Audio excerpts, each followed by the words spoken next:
വാദം പൊളിച്ച ദൃശ്യങ്ങൾ.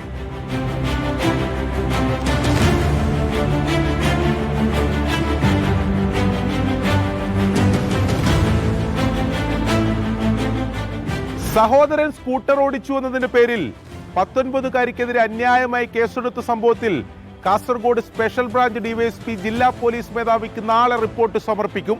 വിദ്യാനഗർ എസ്ഐ അനൂപിന് വീഴ്ച പറ്റിയെന്നായിരുന്നു പ്രാഥമിക കണ്ടെത്തൽ. റിപ്പോർട്ടിന്റെ അടിസ്ഥാനത്തിൽ തുടർ നടപടികൾ ഉണ്ടാകും.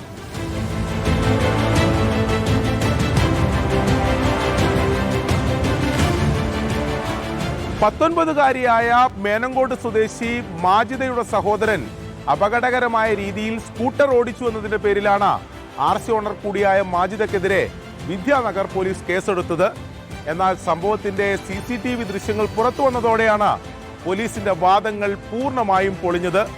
ദൃശ്യത്തിൽ മാജിദയാണ് സ്കൂട്ടർ ഓടിക്കുന്നതെന്ന് വ്യക്തമായിട്ടുണ്ട്. അതോടൊപ്പം സഹോദരൻ ഏതെങ്കിലും ഒരു ഘട്ടത്തിൽ സ്കൂട്ടർ ഓടിച്ചിട്ടില്ലെന്നും ദൃശ്യത്തിലൂടെ ബോധ്യമായി. ഇതേ തുടർന്ന് മാജിദ ജില്ലാ പോലീസ് മേധാവിക്ക് നൽകിയ പരാതിയുടെ അടിസ്ഥാനത്തിലാണ് ഇതിൽ അന്വേഷണത്തിന് കാസർഗോഡ് SP നിർദ്ദേശം നൽകിയത്.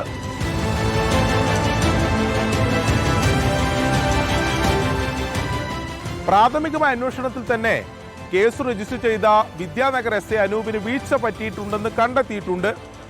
ഇനിയിപ്പോൾ റിപ്പോർട്ടിലും സമാനമായ കണ്ടെത്തലാണ് ഉണ്ടാവുക എന്നതാണ് പ്രതീക്ഷ. FIR റദ്ദാക്കുക മാത്രമല്ല SIക്കെതിരെ നടപടി സ്വീകരിക്കണമെന്നാണ് മാജിദയുടെയും കുടുംബത്തിന്റെയും നിലപാട്.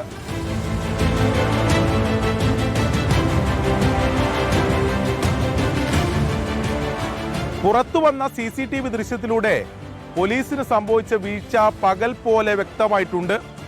ഇനിയിപ്പോൾ റിപ്പോർട്ട് എന്ന സാങ്കേതിക നടപടിക്രമങ്ങൾ പൂർത്തീകരിച്ച് നടപടി സ്വീകരിക്കേണ്ടത് ജില്ലാ പോലീസ് മേധാവിയാണ്.